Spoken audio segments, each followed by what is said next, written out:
إن الحمد لله نحمده ونستعينه ونستغفره ونعوذ بالله من شرور أنفسنا وسيئات أعمالنا من يهده الله فلا مضل له ومن يضلل فلا هادي له أشهد أن لا إله إلا الله وحده لا شريك له وأشهد أن محمدا عبده ورسوله صلى الله عليه وعلى آله وصحبه وسلم تسليما كثيرا إلى يوم الدين أما بعد.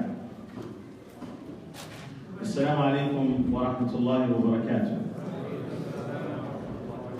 I was honestly hoping that they did not put the title of the lecture on the screen, because it says the Quran Nourishment for the Soul. And it's an interesting title, especially because the soul is still a mystery to many people. So we're going to add a little bit on to that title.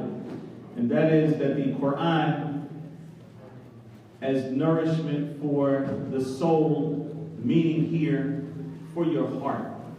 Meaning here for your heart. As we know, man, what separates us, a living human being, from a corpse, is that we are made up of body and what? Body and soul. But if we talk about nourishing that soul, then we're actually talking about nourishing that which Allah subhanahu wa ta'ala is going to look at on Yawm al-Qiyamah. As the Prophet alayhi salatu wa salam said, إِنَّ اللَّهَ لَا يَنْظُرُ إِلَىٰ صُوَرِكُمْ وَلَا إِلَىٰ أَجْسَامِكُمْ وَلَكِنْ يَنْظُرُ إِلَىٰ قُلُوبِكُمْ. Allah subhanahu wa ta'ala does not look at your bodies or your figures. This is important to recognize. We spend a lot of time on our figures. I want to slim down. I'm going to use Ramadan as an opportunity to slim down a little bit, jog around. The weather is breaking down. You see people doing all types of things because they want to focus on their figures. Doesn't look at your figures. He does not look at your external features. We have some people who spend an hour in the mirror every morning for mascara and blush and foundation and all types of stuff just to find the right color to match that undertone. So they spend a lot of time focusing on that and not enough time focusing on what Allah subhanahu wa ta'ala is going to look at, which is the heart. وَلَكِنْ يَنْظُرُ إِلَىٰ قُلُوبِكُمْ. Allah subhanahu wa ta'ala looks at your hearts. And so what we want to talk about today, bi'idhnillahi ta'ala, are those things which are important for nourishing the heart, and specifically Al-Quran, and the effect that it should have on our hearts. Before we get to that, I think it's important for us to analyze the staple of the heart. What is it that the heart lives off of? We know that the staple of our bodies, food and drink. But what is the staple of the heart? Actually, this is going to be a bit interactive, so I hope you all have your masahif. I hope you're paying attention. What is the staple of the heart? I'm asking. Dhikr, mashallah. Yes, that's correct. And the proof for that is the statement of Allah subhanahu wa ta'ala, where he says, أَلَا بِذِكْرِ اللَّهِ تَطْمَئِنُّ الْقُلُوبُ. That it is through the remembrance of Allah subhanahu wa ta'ala that the heart finds tranquility. That means that the heart's stability, the same way that you have to eat a certain way for your body to be stable and for your body to be healthy, your heart needs a stability. It needs stability to be healthy. Otherwise, it is muqtarib, right? It's going to go from condition to condition. It's not going to find the stability that it needs to be healthy. It is through that stability that the heart finds its prosperity. It finds its tranquility. And that is through what? It is through the remembrance of Allah subhanahu wa ta'ala. And so, if we look at the hadith of the Prophet alayhi salatu wasalam, he says, مَثَلُ الَّذِي يَذْكُرُ رَبَّهُ وَالَّذِي لَا يَذْكُرُ رَبَّهُ مَثَلُ الْحَيِّ وَالْمَيِّتِ. And this hadith, which is collected by Bukhari and Muslim, the Prophet ﷺ said that the one who remembers his Lord, the example of the one who remembers his Lord and the one who does not remember his Lord is the example of the living person and the one who is dead. Shaykh Islam Taymiyyah, rahimahullah ta'ala, says, الذكر للقلب مثل الماء للسمك. That dhikr, the remembrance of Allah subhanahu wa ta'ala to the heart, is like water is to a fish. فكيف يكون حال السمك إذا فارق الماء? What is the state of the fish if it leaves the water? In other words, the same way that the fish cannot live without water is the same way that the heart does not live without being enveloped by the remembrance of Allah subhanahu wa ta'ala. So, we all know that Allah subhanahu wa ta'ala has commanded us in the Quran to remember Him. Allah Azza wa Jalla says, Ya ayyuhalladhina amanu dhkurullaha dhikran kathira. O you who believe, remember Allah much. Remember Him a lot. وَسَبِّحُوهُ بُكْرَةً وَأَصِيلًا. And glorify Him in the early part of the morning and in the evening. This is a command from Allah subhanahu wa ta'ala. And one thing that we should be very clear about, I don't want to digress on this topic too much, but Allah Azza wa Jalla does not command us to do anything, nor does the Prophet ﷺ command us to do anything except that its benefit for us outweighs its harm. That it is purely beneficial, or that at least its benefit outweighs its harm for us. Allah Azza wa Jalla is not commanding us to do anything because He benefits from us obeying Him. It is we who benefit from our obedience to Allah subhanahu wa ta'ala. Even if we don't understand the reason why behind it, we don't know what the hikmah is, sometimes maybe because of our limited understanding as individuals, not as an ummah, but as individuals, we may think that it doesn't make sense. And that's okay. You just have to learn a little bit more. Allah subhanahu wa ta'ala does not command us to do anything that is not beneficial for us. So the mere fact that Allah subhanahu wa ta'ala has commanded us to remember Him a lot means that this is something that is beneficial for us. And that remembrance of Allah subhanahu wa ta'ala does not just mean that you sit around and you say subhanallah, alhamdulillah, la ilaha illallah, Allahu akbar, anytime you're waiting at the doctor's office, you're driving in a car, although that is a good thing. Remembrance has to start in the heart. You are aware of Allah subhanahu wa ta'ala. You're conscious of Him subhanahu wa ta'ala. And there's a relationship between the heart and the tongue. That's a story for a different day. Somebody might say now, okay, this talk is supposed to be about the Quran, and you're talking about dhikr. What is the relationship between the Quran and dhikr?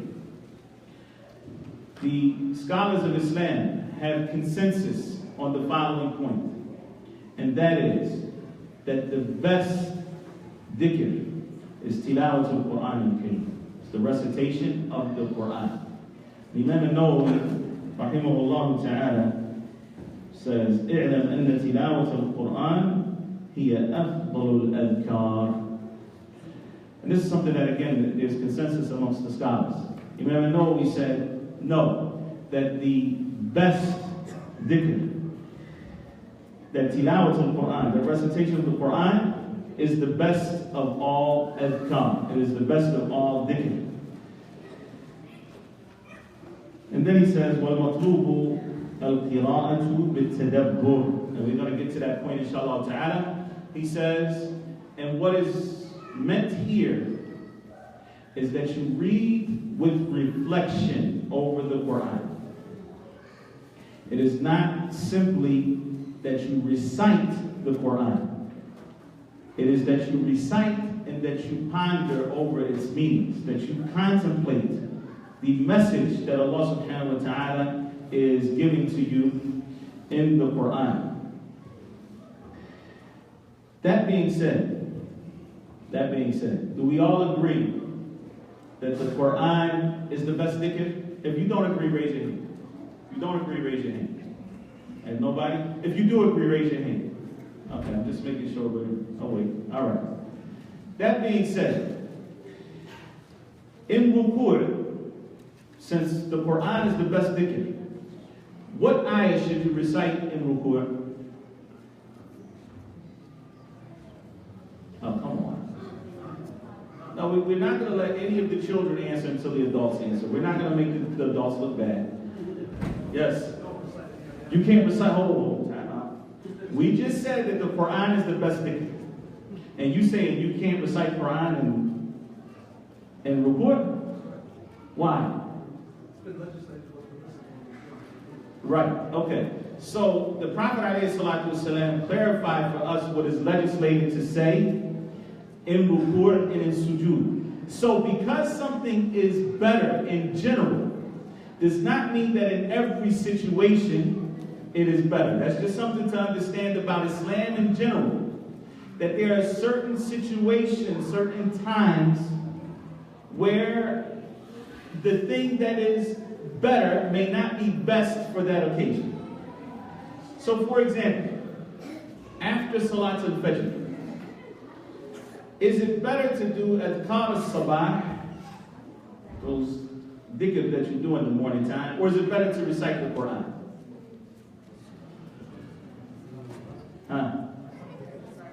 Dhikr is better in this scenario for the reason that the time frame is limited for adhkar al-sabah. But once the sun comes up, you're not going to be doing adhkar al-sabah. You can still be reciting the Quran. So it's actually better to do adhkar at that particular time, even though the Quran is the best dhikr. That is, in an unrestricted sense. All right? That's just a side point so that we have some fiqh of the deen, because the same thing happens in Ramadan when it comes to Taraweeh. Is it better for me to go to the masjid every night? Is it better for me to, I'm a hafiz, should I just stay in my house and recite the Quran? There are many things, many scenarios that come up. And the rule is this, that the fadl, that the virtue that is related to the ibadah itself, that is the worship itself, takes precedence over the virtue of the place where the ibadah is performed. Again, I didn't want to get into these topics, but I think that sometimes this is real fiqh of how to worship Allah subhanahu wa ta'ala. You know, so, for example, I'll give you a quick example, inshallah, then we get back to our topic. Where is the best place for a woman to pray? At the masjid.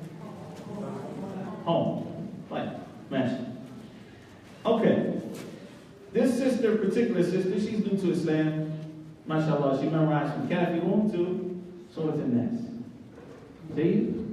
If she stays home for PM, in Ramadan, she's going to recite in the first rak'ah, Kafi to Nas. In the second rak'ah, Kafi to Nas. In Witr, Kafi to Nas. Her total prayer is going to be how long? 20, 25 minutes maybe? Okay. She says, listen, I'm new. I'm not feeling praying at home. I want to go to the masjid. When I go to the masjid and I'm behind the imam and the imam recites, even though I don't even understand everything he's saying, I understand like Jannah, Nam, these type of things. And it gets me excited and I cry and I get this feeling during Salah that I just don't get when I'm by myself. Where is it better for her to pray? At the masjid. Okay, so now we all agree that it's better for women to pray at the masjid. Under those circumstances, it is better for a woman to pray at the masjid. And again, what we're talking about here, again, is to go back to the rule, is that al-fadl, al-muta'alliq, bi nafs al-ibadah. that the virtue that is directly related to the ibadah takes precedence over the virtue that is related to where the ibadah is performed. We get this a lot of times overseas. You know, you get some people in the Haram al-Makki, for example, at the Kaaba, they want to pray on the roof. Because there's a vibe on the roof that it's not there on the second floor, for example, even though it's further away from the imam. And so in that scenario where a person feels a different feeling in the salat, they have more khushu', they're able to breathe more there. And the other place they may feel confined. Then it is better for them even though they are further away from the imam. Like, we talked about the Quran being the best of ad-dhikr. And before we get to how the Quran should be a nourishment for our hearts and our souls and how we should approach the Quran in Ramadan, I just want to take a step back and look at the miracle that the Quran is. Because I think that if we appreciate the miraculous nature of the Quran, the speech of Allah subhanahu wa ta'ala, I think that if we appreciated that more, we'd spend more time with the Quran. And the Quran, as we know, was a miracle that was given to our Prophet alayhi salatu wasalam.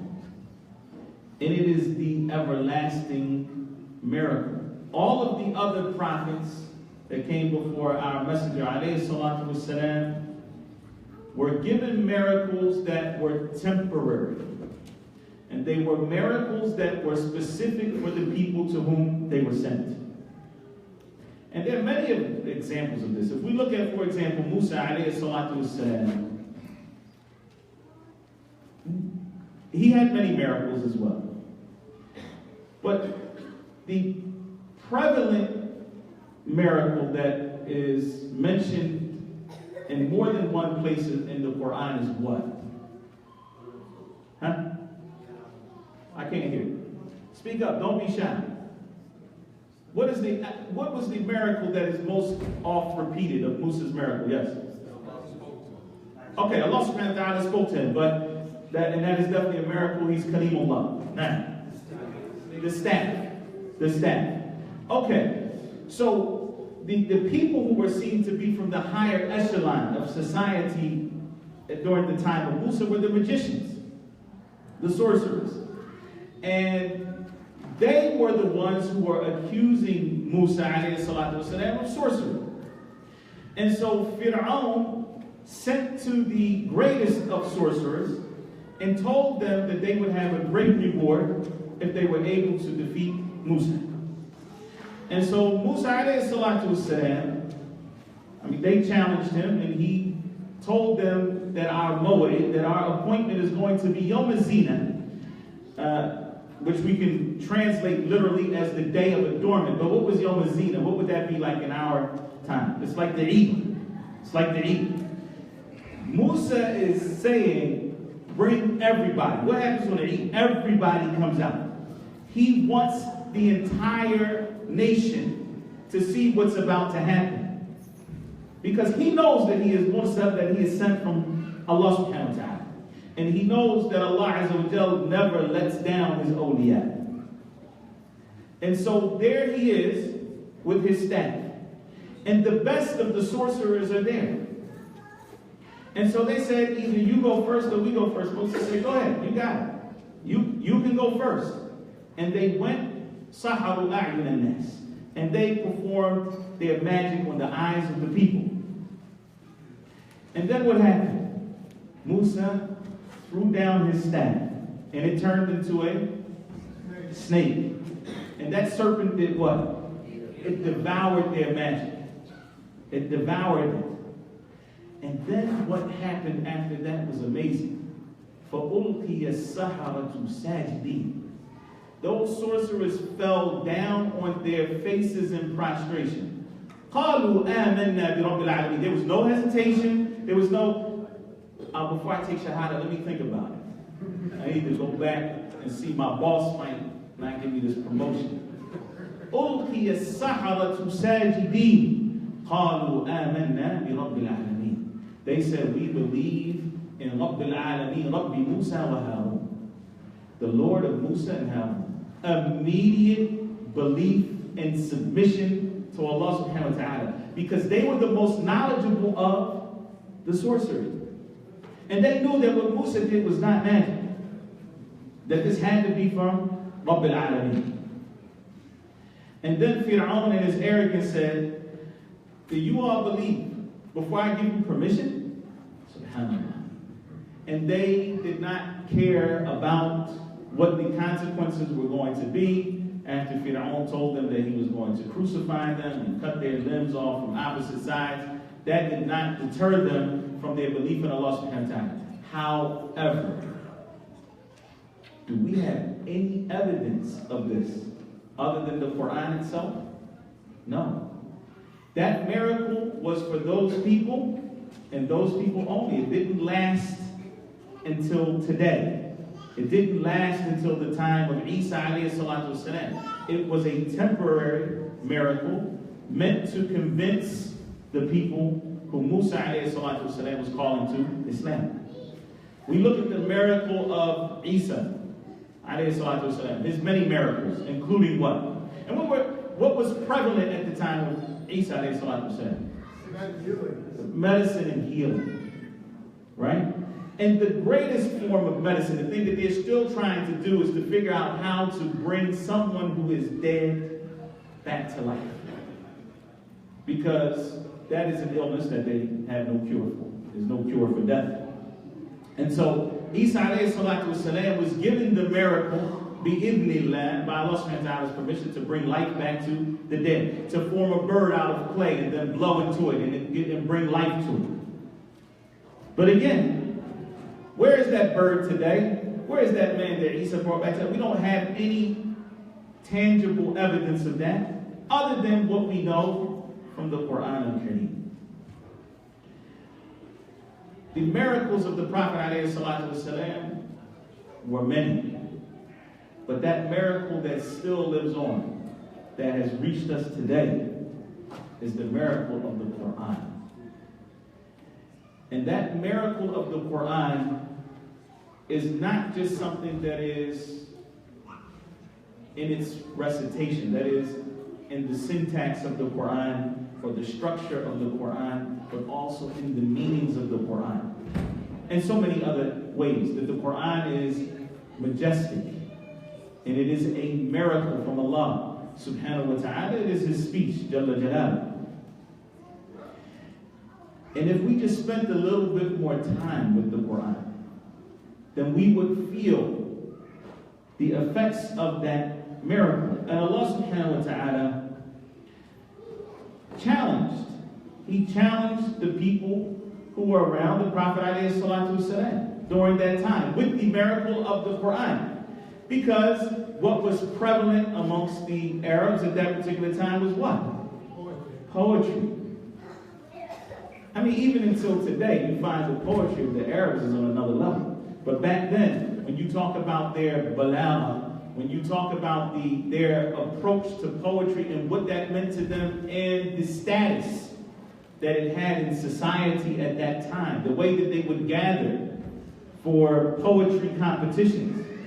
And so Allah subhanahu wa ta'ala revealed in 5 places in the Quran a challenge to mankind to come with that which is similar to the Quran, or like the Quran, to that which is similar to or like 10 ayahs from the Quran, 10 surahs from the Quran. So Allah subhanahu wa ta'ala says, قُلْ لَإِنِ اجْتَمَعَتِ الْإِنسُ وَالْجِنُّ عَلَى أَنْ يَأْتُوا بِمِثْلِ هَذَا الْقُرْآنِ لَا يَأْتُونَ بِمِثْلِهِ وَلَوْ كَانَ بَعْضُهُمْ لِبَعْضٍ ظَهِيرًا. Say that if all of mankind and jinn were to gather up to come forth with that which is like this Quran, they would not be able to come with something like the Quran, even if they were helping each other out, all of mankind. Allah subhanahu wa ta'ala says, أَمْ يَقُولُونَ افْتَرَاهُ قُلْ فَأْتُوا بِسُورَةٍ مِثْلِهِ. Are they saying that this Quran is fabricated. Tell them to come with one surah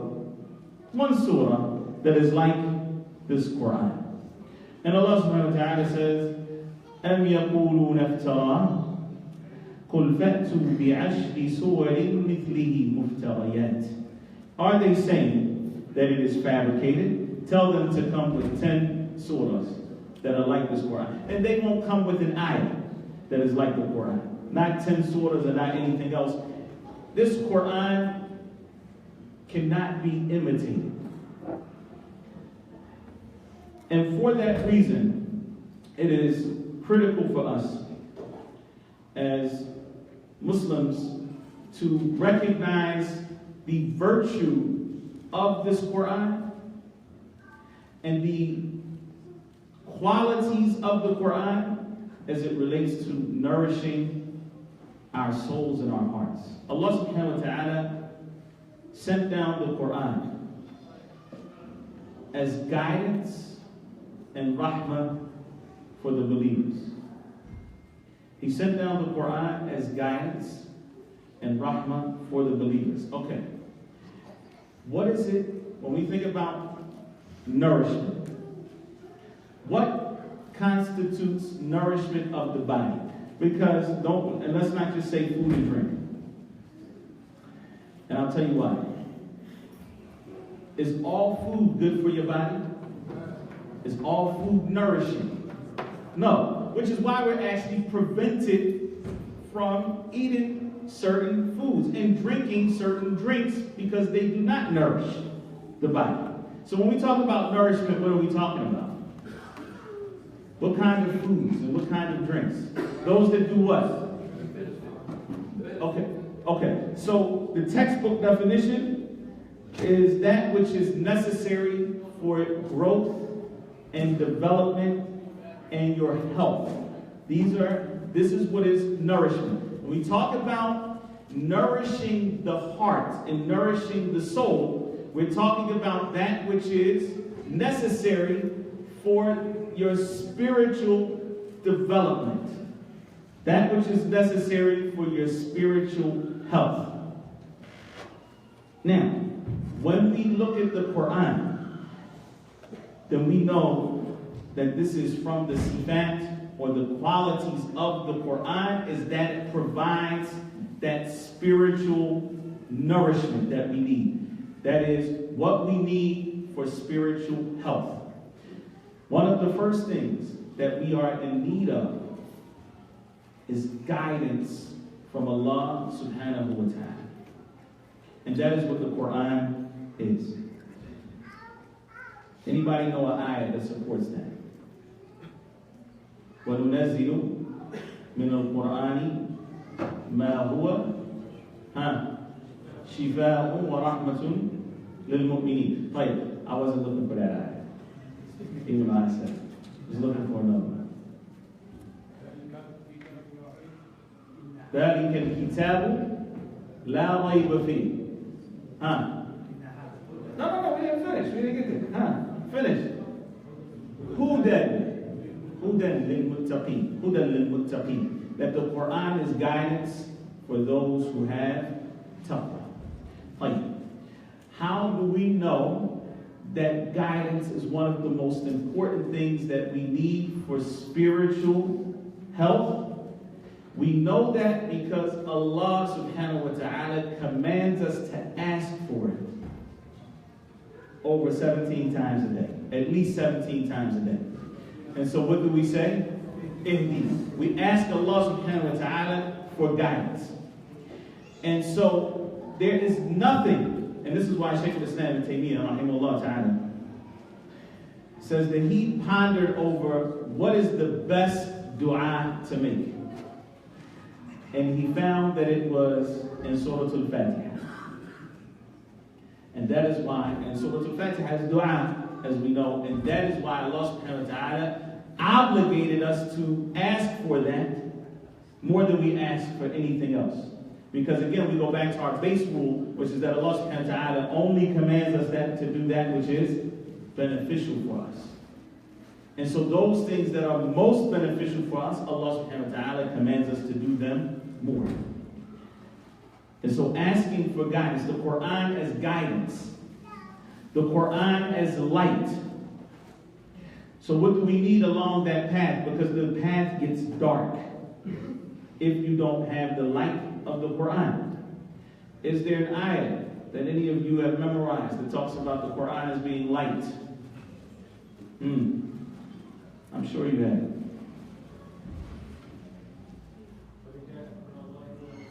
قَدْ جَاءَكُم مِّنَ اللَّهِ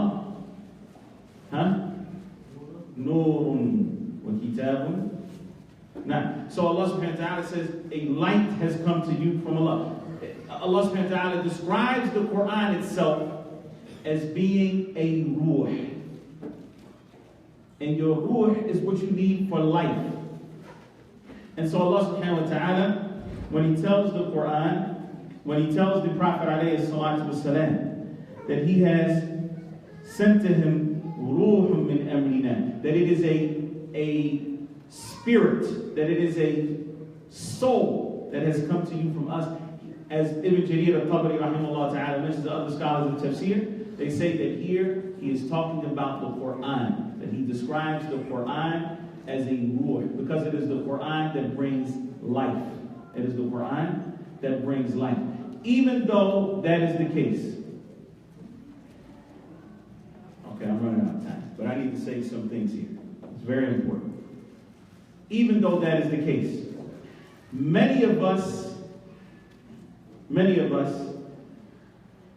are guilty of not spending enough time with the Quran. And if we look at the statement of Allah subhanahu wa ta'ala, where He says, وَقَالَ الرَّسُولُ يَا رَبِّي إِنَّ قَوْمِ اتَّخَذُوا هَذَا الْقُرْآنَ مَهْجُورًا. Allah subhanahu wa ta'ala says that the messenger said, "Oh my Lord, my people have abandoned the Quran. My people have abandoned the Quran."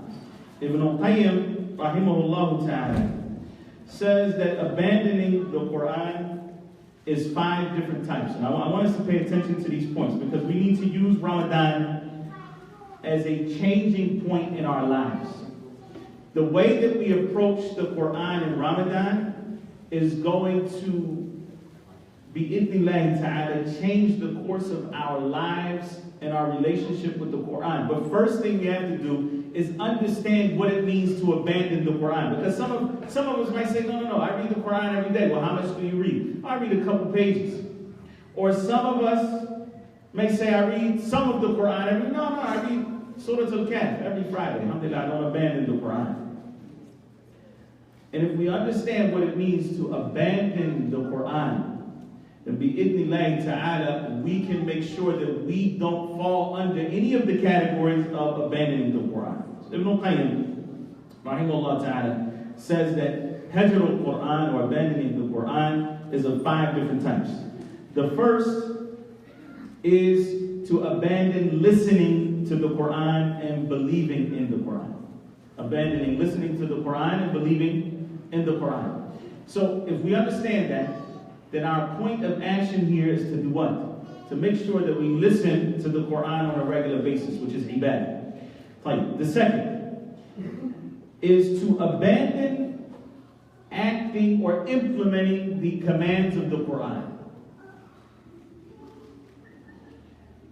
which is a totally different type of abandonment than the first. The third is to abandon using the Quran as your judge. In other words, how do you judge what is right and wrong, what is positive and what is negative? Do you look at what Allah subhanahu wa ta'ala says, or do you have a different scale? Is it your culture that you determine what is right and wrong because of my culture, because of what my parents taught me, or because of what the laws of society may say? Or is it that you use the Quran as your judge? The fourth type of abandonment is that you do not reflect over the Quran that you do not try to understand its meanings. So you abandon understanding the Quran. And the fifth type is to leave off using the Quran as a medicine, as a treatment. Whether you feel a mental ailment, spiritual ailment, a physical ailment, your first recourse is to go to a self-help book, to go to the doctor, to go. And that's not to say there's anything wrong with going to the doctors, obviously. But we should not forget that the Quran is a shifa, that the Quran is a cure, and especially when it comes to the illnesses of the heart. Now I want to take a step back and look at what some of the scholars say when it comes to abandoning the recitation of the Quran. And Imam Ahmed, rahimahullah ta'ala, says that he has not heard from any of the scholars that a person should read the Quran in anything less than 40 days. I don't know if there's too many negatives in that statement. Let me try to say that again. If you do not read the Quran from cover to cover in a matter of 40 days, then you have abandoned the recitation of the Quran. This Imam Ahmed, rahimahullah ta'ala, says that he hasn't heard anything less than that from the scholars. And that is because many of the scholars say that if you do not read the Quran from cover to cover in a 30-day period, then you have abandoned the recitation of the Quran. I want you to let that sink in. That means that what many people do, and I really want us to understand this point because we're moving towards Ramadan now. We're, 17 days away maybe from Ramadan. Many people look at Ramadan as the time when they read the Quran from cover to cover. And so they print schedules. This is what you should read the first day. And this is what you should read the second day. We're going to do this reading at the masjid on the third day for everybody to come. And they print these schedules out, and that becomes the aspiration of the Muslim, to read a juz a day in Ramadan. In Ramadan. Even though the majority, see, this is going to take a long time, but I need you to stick with me on this one, really, because, I'm saying this from the bottom of my heart, because we have such low aspirations, we're not rising. Because our aspiration is to read a juz a day in Ramadan, that's where we stop. And then after Ramadan, we go back to the pathetic state that we're in right now, where we read Facebook and Instagram and whatever else more than we read the Quran. The half hour that it takes you to watch the 11 o'clock news is enough for you to read a juz of Quran. And believe me, wallahi, the world will not change if you don't watch the 11 o'clock news. It'll still be the same the next day. In the next time. You have to look at the time. And I'll get to that inshallah, but I really want us to understand something. Where did we get this idea that we're supposed to read a juz a day in Ramadan and then put the book back on the shelf after Ramadan? Many of us, because of the hadith of the Prophet ﷺ, where he talks about, or where it is mentioned in that hadith that Jibril would come to the Prophet ﷺ in Ramadan, وَيُدَارِسُهُ الْقُرْآنِ كَامِلًا, that he would study with him the Quran throughout the month of Ramadan. And that this was his practice in every Ramadan except for the last Ramadan when they did that twice. Let's look at that very quickly. Is reading the Quran, reciting the Quran, the same as studying the Quran? Yudarisuhu al-Quran. They would study the Quran together. together. And that's how Ramadan was split. With the Prophet ﷺ and Jibril. Does that mean that that was the only time the Prophet ﷺ recited the Quran during the month of Ramadan? So we get stuck on it. The Prophet ﷺ, in the famous hadith of Hudayfa, radiallahu ta'ala anhu, which was outside of Ramadan, he said he stood next to the Prophet ﷺ in night prayer. And the Prophet ﷺ began reading Surah Al-Baqarah. And he thought that he was going to recite 100 ayahs, and he was like, okay. And then the Prophet ﷺ finished. And he said after he recites Baqarah, he's going to yarka', he's going to make ruku'. And then the Prophet ﷺ went and read Surah An-Nisa. And he said after Surah An-Nisa, the Prophet ﷺ was going to make ruku'. And then the Prophet ﷺ went back and read Ali Imran. If this was the state of the Prophet ﷺ outside of Ramadan, then what do you think that the Prophet ﷺ was doing in Ramadan? The majority, if you look at the companions, radiallahu ta'ala anhum, who had any type, the ones who were very, the ones who were known as being profound and had memorized the Quran, their normal practice was to complete recitation of the Quran, that is from cover to cover, once a week. And do you know how they used to do that? Who has a mushaf? I got 5 minutes. Smash. Alhamdulillah. All you hear? MashaAllah. Like, anybody with a mushaf right now, please. A physical mushaf. Do you have one? Or a list of the surah. Anybody have a list? Pull out your phone. You got other stuff on the phone. You got to have a mushaf. Somebody. Anybody. Okay, raise your hand once you do, because I need some help here. Alhamdulillah. Okay, excellent. All right, so this is, I want you to remember this. You ready? 3, 5, 7, 9, 11, 13, the rest. Anybody can repeat that? 3, 5, 7, 9, 11, 13, the rest. The rest, Surah Qaf to Nas. 3, meaning what? Baqarah, Ali Imran, and Nisa. 5, Ma'idah, Al-An'am, Al-A'raf, Al-Anfal, Tawbah. 7, from Yunus until An-Nahl.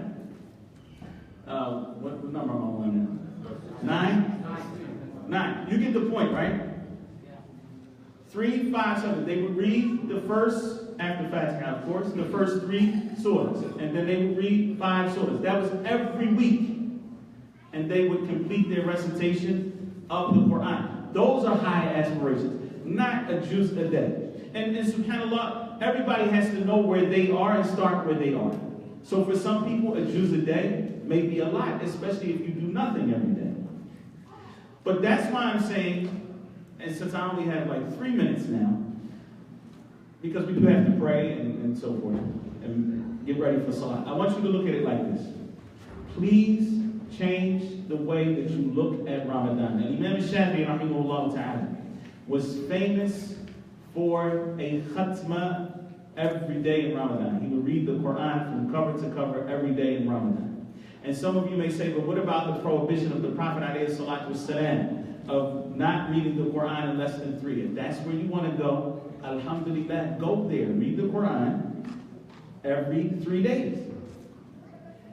Because this was very normal in the practice of the Salaf, that in Ramadan that they would read the Quran every 3 days. That is, they would finish their reading of the Quran every 3 days. To make this as practical as possible, inshallah ta'ala. Starting from today, this is what I want you to do.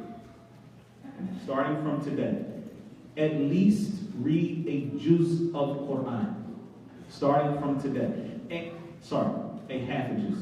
Start like half a juz of Quran. And for those of you who do not understand Arabic, also read the translation of the Quran. Also read its translation. A half a juz.